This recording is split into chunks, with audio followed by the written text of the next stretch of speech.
placed it on their agenda, so we were never able to go forward. Right. The league stopped playing for 2 years, and then when we came back, we started at Darby Park, still hoping that we could, at one point, build those facilities out at... Which year was that the Sportsman Little League so came back to 04, play? it went down. 06, 04 went down, 04 came back. I left the council in 93. 02, so 04 it came back. 02 it went down. So and 2 and 3 it didn't have a season. Right. 4 it came back. Okay, and it's been back there. And it's been back at Darby Park ever since. Right. And so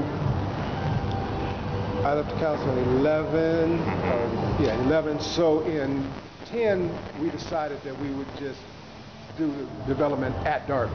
Right. And started talking to the city attorney. I had to go and show both the city attorney and council members where other cities had done joint venture development projects with nonprofits, with Boy Scouts, with with Boys and Girls Clubs, and with Little Leagues.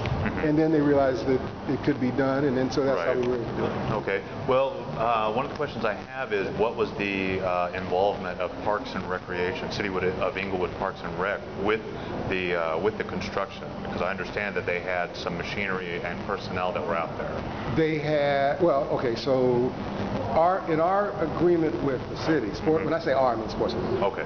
Sportsman Little League's agreement with the city.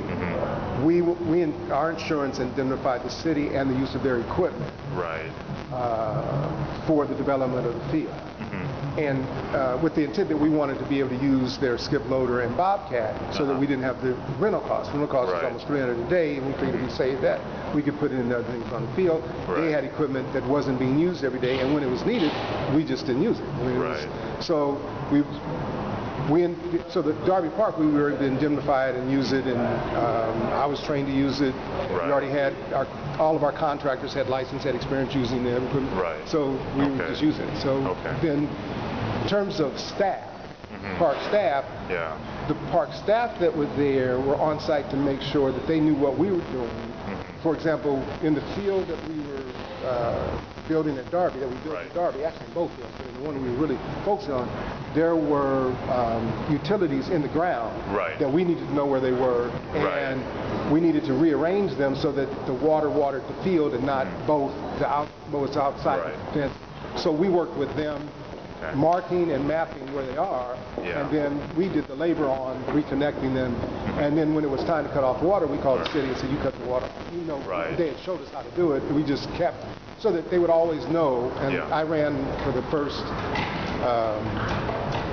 for about the first 11 months of the project. I just did a daily update on what was going to happen, what happened, and then what was planned for the next day, and included the city staff in those communications. So that we were all on the same page. And if they said, well, no, we can do this instead of that, we said, okay, fine. You know, we had an idea, we had a plan, and we were trying to work on our plan, but there hadn't been a history since I was a kid. I mean, literally, of a community organization building a facility at a public park. But at Darby Park, which is really kind of interesting. The wading pool right there was built by the Morningside Park Lions Club. Okay. A couple other things I have now. When I talked to being long. No, it's all right. There's a lot of history involved. I understand. Derek Anthony Brown. When I had talked to him a few months ago about that, he said that you were not involved with the board. I'm a volunteer. I'm not on the board. Okay, or with the organization, whatever. He said, I don't know anything about his involvement. That's what he said at a city council meeting at one point. That's what he told me personally. And I know that there have been a number of issues regarding monies that have gone unaccounted for. And so what I'm curious about... Let me throw in the word allegedly, because the treasurer of the league provided the city administrator and I guess ultimately the council a strict accounting of all the funds, and we only got funds on a draw. I did the initial... Now you're talking about Derek's wife, right? Was she the treasurer? No, I'm talking... I thought she was the treasurer. No, Halima Ginyard is the treasurer. Oh, okay. Derek's wife hasn't been the treasurer since '98 or... Oh, okay. Yeah, going back to the back. Yeah, when we were first in the league. Okay. Yeah, because both of our older sons who are in their 20s also played in the league. And I've known Derek since, well, I know his family when I was a kid. But Well, because I know that there's still some legal goings on between the contractors and Sportsman Little League? Actually, no. Oh, they're not anymore? No. Oh, okay, has that been resolved at Leon? One contractor called a mechanics lien, but right. All the other contractors, and I talk to them regularly. I hired all the contractors. Right. Are basically recommended they're hired by the league. Right.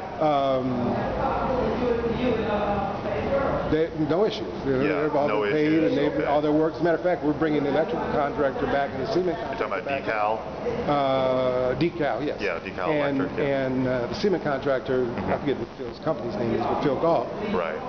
They're all former parents, and all former parents. David played in the league, but his dad is really the contractor of having played in the Little League. And that's why I went to them, because I knew they were licensed contractors and they could do the work, and we could cut our costs by having them work on it and basically buy the material. So that's that's what we worked out. So the issue that, as far as I know, there hasn't been any issue with where the funds have gone, who's been paid. Well, I understand that there was an issue of about $11,000 worth of sod. There was a lot more sod ordered on invoices than what fit the field, than what the field needed. And I understand that is not accurate. I know really? that. I know that because we just did sod for Rogers Park. Right. So do you have that infield on Rogers Park taken care of now? I just put it in. Okay. I haven't been there for about 2 weeks, and I know it had been dug up for a long time. It was. We just missed it because it's been in for at least since before Christmas. Yeah. Okay. Well, I mean, today's in the holidays, given what it is. Going back and forth. Oh yeah, no. Back on my feet.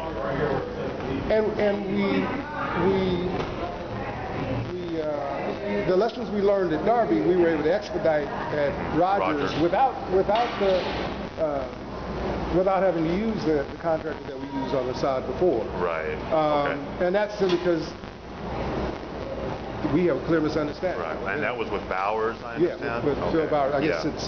he was that was where there was a discrepancy. I forget the name of it right offhand, too. So, and so let's get to your candidacy real quick. I just had to ask those questions because, it's a story. No, I appreciate that. Let me, before we go. Yes, sir. So I don't, I mean, I don't know. Hey, how are you? Like that cut? Thank you.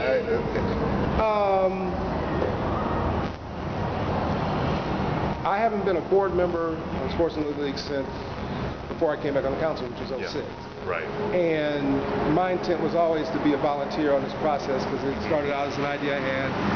So I worked as the construction manager and went through that process and worked with the architect, worked with the city. But it was always as a volunteer. And I know a lot of folks were concerned about was I getting paid. And I was like, well, look, I grew up in a community where everybody volunteered. It wasn't some people. So that's the kind of guy I am. So same thing back east. I laugh when folks are saying, well, he must be getting paid because he's doing it. No, I'm doing it because I want to do it. My kids are already old. They're too old to benefit, and they're mad because I waited to do it till then because they were young enough to contribute. But the kids need it. They deserve it. And when they're committed to doing the field at Rogers, I look at him like, man, we haven't finished doing our field, and you want to now commit to doing Rogers. So that's it. So if we're going to do Rogers, then we're going to do something at Centinela too, or Vincent Park, because we'll keep it softball. We'll keep it softball, but we'll put some irrigation in so it won't be dusty. You won't play in a dust bowl. So we agreed to do it. When we finished all the detail at at Darby, we were able to get started. We actually had a contractor who had worked at Darby called and said, look, we need you to excavate because we can't use the city's equipment anymore. So it's taken us, it's probably been about a month and a half drag on getting Rogers completed because if we'd been able to use the city equipment, we could have been in and out in 5 or 6 days. But we had to work around that contractor schedule to be able to come over and do what we needed to do. Then it sat because I guess they were going back and forth with the city about getting the next draw on the money and what we were going to do with it, and the issue of accounting for funds. But Helena Ginyard, as I said, she laid out all the checks, all the invoices, everything. As far as I know, Artie, the city administrator, said fine. He saw the flow of cash, what was in the bank, what was already expended, what was planned, and everything was fine. And so when was that? Because I know there was October, maybe mid-October. Before we actually jumped, it's right as we were jumping in at Rogers is when that happened. I think early October. Now I think about it. 2012, last year. So what prompted you to attempt having the council seat again for District 1? How are you?